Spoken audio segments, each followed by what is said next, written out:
नमस्कार दोस्तों, आप देख रहे हैं HW न्यूज और मेरा नाम है सोनू कनौजिया। 2024 के लोकसभा चुनाव में ममता बनर्जी ने एकला चलो का नारा दिया है। आज ममता बनर्जी के इसी नारे की हम चर्चा करेंगे और जानने की कोशिश करेंगे कि ममता बनर्जी ये जो कह रही हैं कि वो अकेले चुनाव मैदान में उतरेगी, तो इसके पीछे किसको झटका देने का मकसद है। लेकिन उसके पहले मेरी आपसे अपील है कि आप इस वीडियो को बड़े पैमाने पर शेयर करें और इस लोकसभा चुनाव में आपको क्या लगता है कि कौन सी पार्टियां विपक्ष के साथ आएगी, ये आप हमें कमेंट करके जरूर बताएं। 2024 के लोकसभा चुनाव को लेकर सत्ताधारी बीजेपी पूरी तरह से मुस्तैद है, लेकिन सबसे ज्यादा सवाल उठ रहे हैं विपक्षी एकता को लेकर। सवाल यह उठ रहा है कि क्या विपक्ष एकजुट आएगा, और इन सभी सवालों के पीछे ममता बनर्जी ने एकला चलो का नारा दे दिया है। यानी कि ममता बनर्जी 2024 के लोकसभा चुनाव में अकेले मैदान में उतरेगी, वो गठबंधन किसी के साथ नहीं करेगी। ममता बनर्जी ने यह बयान क्यों दिया है, यह हमें समझना चाहिए। ममता बनर्जी ने यह बयान दिया है उपचुनाव में मिली हार के बाद। दरअसल यहां पर ममता बनर्जी की पार्टी को कांग्रेस से हार मिली है, और कांग्रेस की बात करें तो कांग्रेस ने इस सीट को जीतने के लिए बीजेपी और कम्युनिस्ट पार्टी के साथ एक तरह का गठबंधन किया था। ममता बनर्जी इसी को लेकर नाराज है। लेकिन क्या इसी की वजह से ममता बनर्जी 2024 के लोकसभा चुनाव में अकेले जाना चाहेंगी?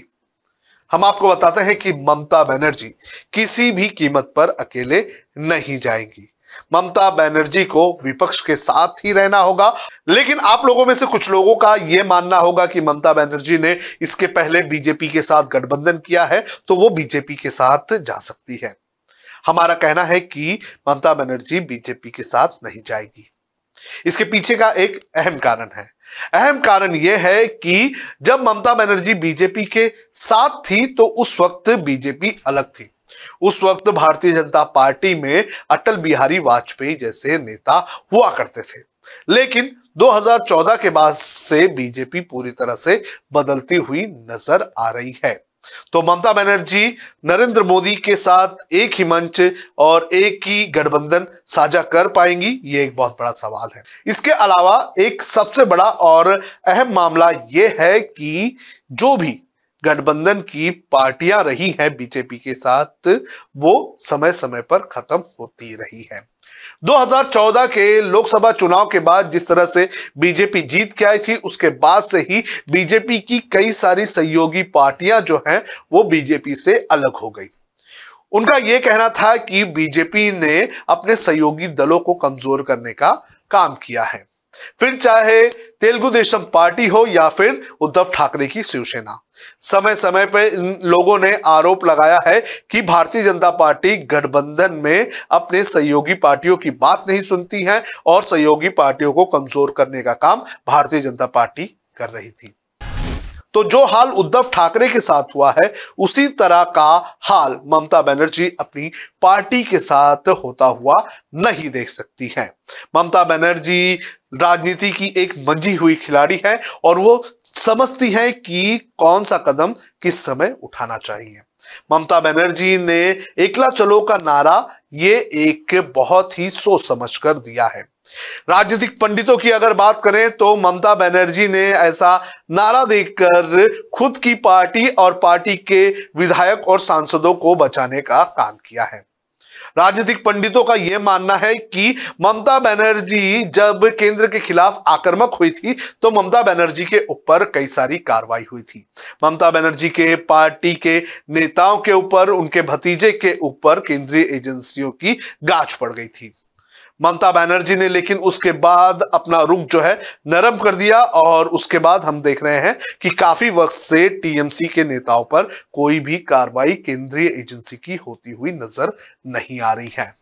ममता बनर्जी अपना ये जो नरम रुख जो है बीजेपी के खिलाफ, ये चुनाव तक जारी रख सकती है।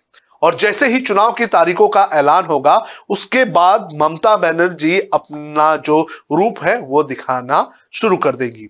हो सकता है कि ममता बनर्जी विपक्ष के साथ ना आए, हो सकता है कि ममता बनर्जी विपक्ष के साथ बाहर से खड़े हो या फिर कोई अंडरस्टैंडिंग विपक्ष के साथ बन जाएगी। और 2024 के लोकसभा चुनाव में अगर विपक्ष अच्छे सिचुएशन में होगा तो ममता बनर्जी जाहिर तौर पर विपक्ष के साथ खड़ी होगी। ममता बनर्जी ने यह काफी करीब से देखा है कि कैसे बीजेपी के साथ रहकर बीजेपी की जो सहयोगी पार्टियां हैं उन्हें कमजोर किया गया था। ममता बनर्जी नहीं चाहती है कि 2024 के लोकसभा चुनाव के पहले उनके पार्टी के कार्यकर्ताओं के ऊपर, उनके सांसदों और विधायकों के ऊपर केंद्रीय एजेंसियों की कार्रवाई हो या फिर उनके बड़े बड़े नेताओं को जेल में डाल दिया जाए। ममता बनर्जी इन सभी लोगों को 2024 तक सेफ रखना चाहती है और ममता बनर्जी इसी के चलते एकला चलो का नारा दे रही है।